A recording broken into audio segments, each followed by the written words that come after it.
Sir Ken Robinson, mudando paradigmas. Todo país do mundo nesse momento está reformando a educação pública. Há duas razões para isso. A primeira é econômica. As pessoas estão tentando resolver como nós educaremos nossos filhos para assumirem seus lugares nas economias do século XXI. Como fazemos isso?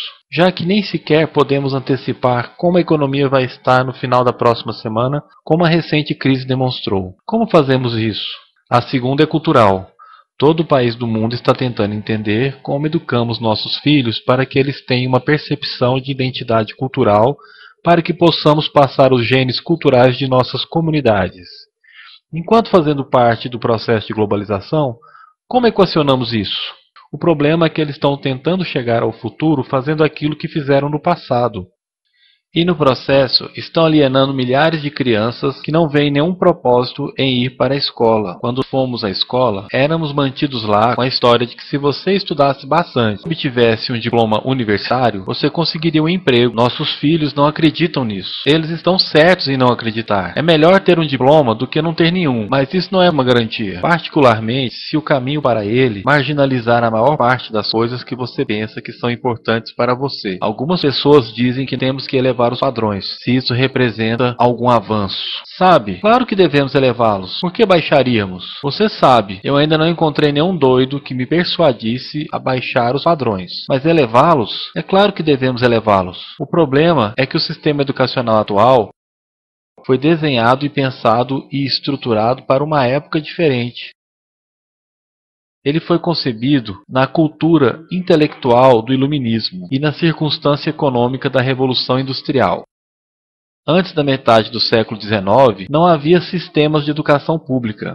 Não realmente. Você era educado por jesuítas se você tivesse dinheiro, mas educação pública financiada pelos impostos, obrigatória para todos e de graça, era uma ideia revolucionária. E muitas pessoas foram contra isso. Elas disseram que não era possível para muitas crianças de rua e da classe operária se beneficiarem da educação pública. Elas são incapazes de aprender a ler e escrever. Então por que estamos gastando tempo com isso? Então foi embutido nisso uma série de pressupostos a respeito da capacidade de estruturação social. Isso foi impulsionado por uma necessidade econômica da época. Mas, paralelamente a isso, está o que era a visão iluminista da inteligência. A inteligência real consistia nessa capacidade para certos tipos de deduções lógicas e num conhecimento dos clássicos, o que passamos a definir como habilidade acadêmica. E isto está implantado profundamente na cadeia genética da educação pública. É que há apenas dois tipos de pessoas, acadêmicos e não acadêmicos, inteligentes e pessoas desprovidas de inteligência. E a consequência disso é que muitas pessoas brilhantes acham que não o são, porque elas são julgadas com base nessa visão específica da mente. Então, não temos pilares gêmeos, econômico e intelectual. A minha visão é que esse modelo trouxe o caos para a vida de muitas pessoas. Tem sido ótimo para alguns. Há pessoas que se beneficiaram enormemente, mas a maioria das pessoas não. Elas, ao invés, sofreram isso. Isto é a epidemia moderna e é tão inapropriada como fictícia. Isto é a praga do TDAH. Este é um mapa da incidência do TDAH nos Estados Unidos, ou prescrições médicas para TDAH. Não me interprete mal, eu não quero dizer que não há tal coisa como transtorno do déficit de atenção. Eu não estou qualificado para dizer que não existe tal coisa. Eu sei que uma grande parte dos psicólogos e pediatras acreditam que exista tal coisa, mas ainda é um assunto em discussão. O que eu sei como fato é que não é uma epidemia. Essas crianças estão sendo medicadas com a mesma frequência em que retiramos nossas amígdalas, e pelos mesmos motivos caprichosos e pela mesma razão, modismo médico. As nossas crianças estão vivendo o período mais intensamente estimulante da história da Terra. Elas estão sendo cercadas por informação e dividindo sua atenção entre várias plataformas, computadores, iPhones e publicidade de centenas de canais de TV. E nós as estamos penalizando por se distraírem. De quê? Coisas chatas. Na escola, na maioria das vezes. Parece-me não ser totalmente uma coincidência que a incidência de TDAH tenha aumentado paralelamente ao crescimento da padronização dos testes. Estas crianças estão sendo medicadas com Ritalina e Adderall e todos os tipos de coisas, drogas geralmente bastante perigosas para ajudá-las a se concentrarem e se acalmarem. Mas de acordo com isto, o TDAH aumenta à medida que você cruza o país em direção ao leste. As pessoas começam a perder o interesse em Oklahoma.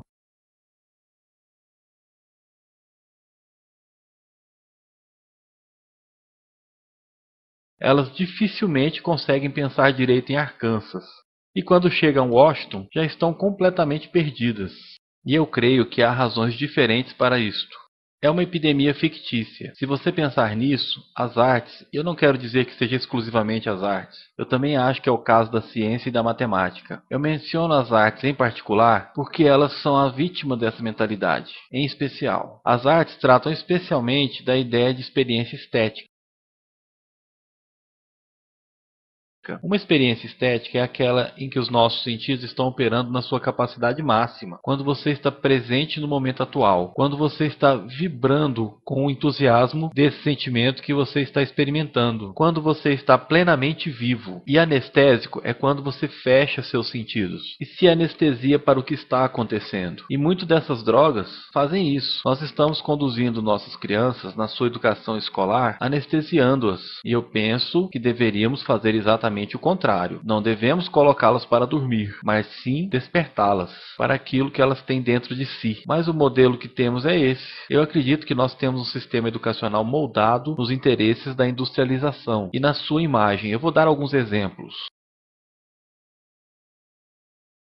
Escolas ainda são organizadas como fábricas, com sinais tocando, diferentes instalações, especializadas em diferentes matérias. Ainda educamos nossas crianças por grupos, as colocamos no sistema por faixa etária. Por que fazemos isso? Porque há essa suposição de que a coisa mais importante que as crianças têm em comum é a idade. É quase como se a coisa mais importante sobre elas fosse a sua data de fabricação. Eu conheço crianças que são muito melhores do que outras crianças da mesma idade em diferentes matérias, ou em diferentes horas do dia, ou melhores em grupos menores do que em grupos maiores, ou às vezes elas querem ficar sozinhas. Se você está interessado no modelo de aprendizado, você não começa por essa mentalidade de linha de produção. Isto é essencialmente sobre normatização, é cada vez mais a respeito disso. Quando você olha o crescimento dos testes padronizados e de currículo escolares padronizados, eu acredito que devemos ir exatamente em direção oposta. Há um excelente estudo feito recentemente sobre o pensamento divergente, publicado há 2 anos. Pensamento divergente não é a mesma coisa que criatividade. Eu defino criatividade como o processo de ter ideias originais que têm valor. Pensamento divergente não é sinônimo, mas é uma capacidade essencial para a criatividade. É a habilidade de enxergar muitas respostas possíveis para uma pergunta, muitas formas possíveis de interpretar uma pergunta. Pensar, como Edward de Bono definiu publicamente, de lateralmente. Pensar não é apenas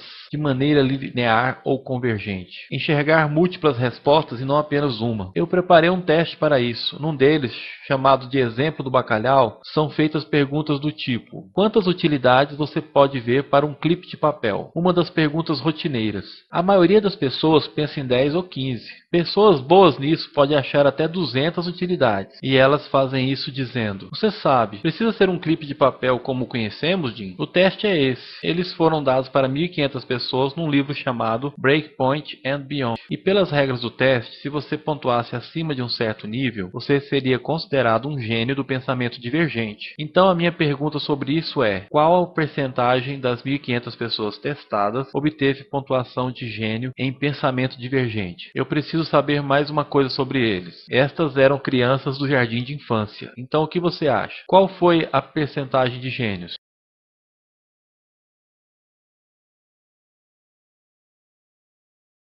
80? 80? Ok. 98%. Agora, a questão aqui é que este foi um estudo longitudinal. Então, 5 anos mais tarde, eles retestaram as mesmas crianças, com idades de 8 a 10. O que você acha? 50%? Eles retestaram novamente 5 anos mais tarde, idade de 13 a 15. Você percebe um modismo vindo por aí. Agora, isto nos conta uma história interessante, porque você poderia imaginar que eles estariam indo em outra direção, não é verdade? Você começa não sendo muito bom, mas melhora com a idade. Mas isso mostra duas coisas.